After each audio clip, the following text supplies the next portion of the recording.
Well, hi there. Welcome to Face Chick Academy. I'm glad that you're here. I've got a story that I'd like to tell you today, and it's basically my story. So I hope this will inspire you. The topic is how I went from being in a corporate job to being an esthetician as a solopreneur. And I'll make it very short and sweet, so I hope this will be inspiration and maybe food for thought. Well, hi there, this is Joy, and today I want to share with you how I went from a corporate job to a solopreneur esthetician. A lot of people have asked me how I made that transition, so I want to share that story with you today.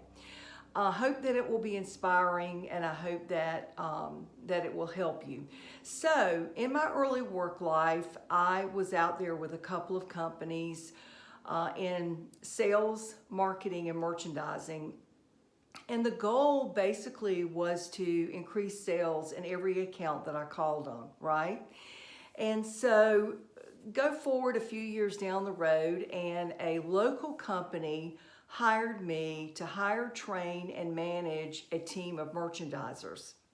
And those merchandisers were spread out over 6 states. So, of course, I was traveling quite a bit. I was gone somewhere just about every week. And it was quite an experience. You know, looking back on it, I probably would almost say it was a dream job.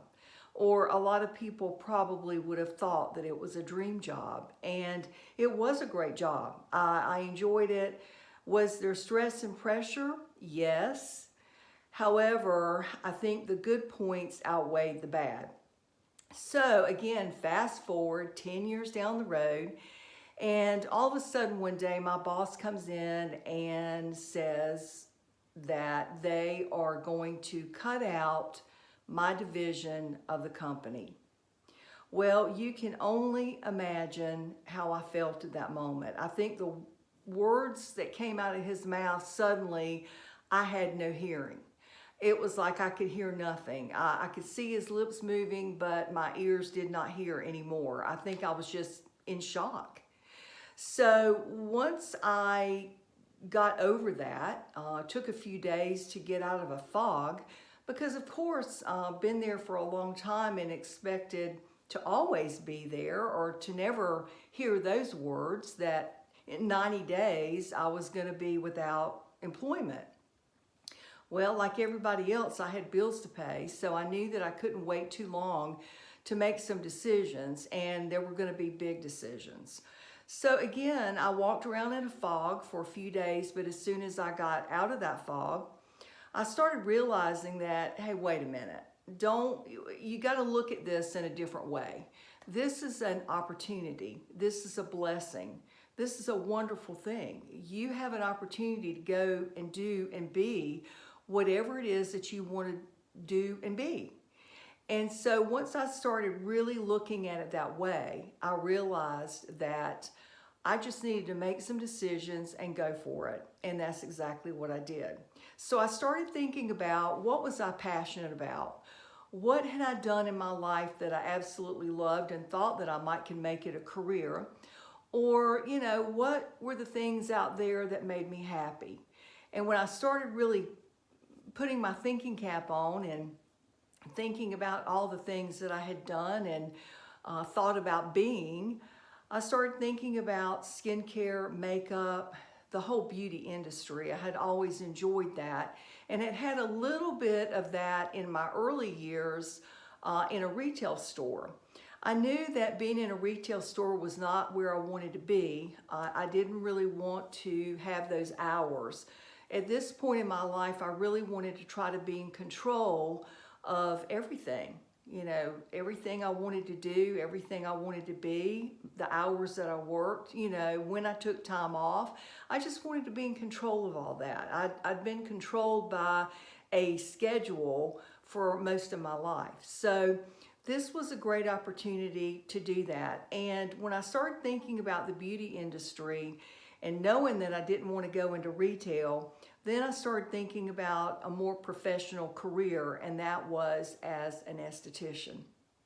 So fortunately for me, I did have a couple of friends that were estheticians and had their own businesses. And of course, I made appointments, went in, talked to them a little bit about what they did and how they did it. And they were very gracious and gave me some great information.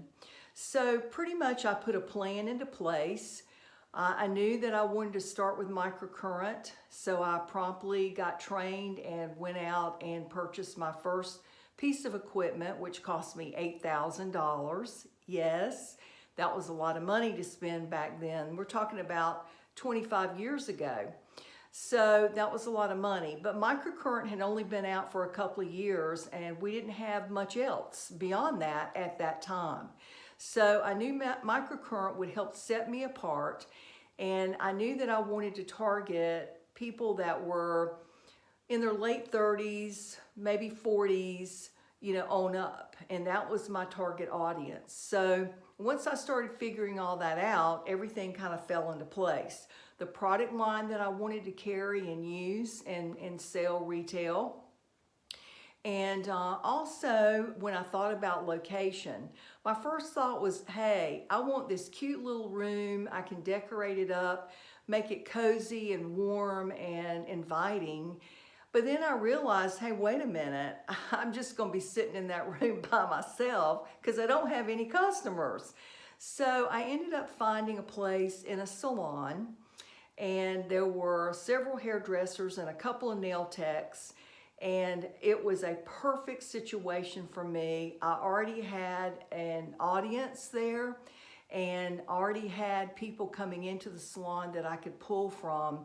And it turned out that I gave all the hairdressers and the nail techs a facial. I wanted them to experience what I did and how I did it and how it all worked. And I started getting clients from the people that I work with in the salon.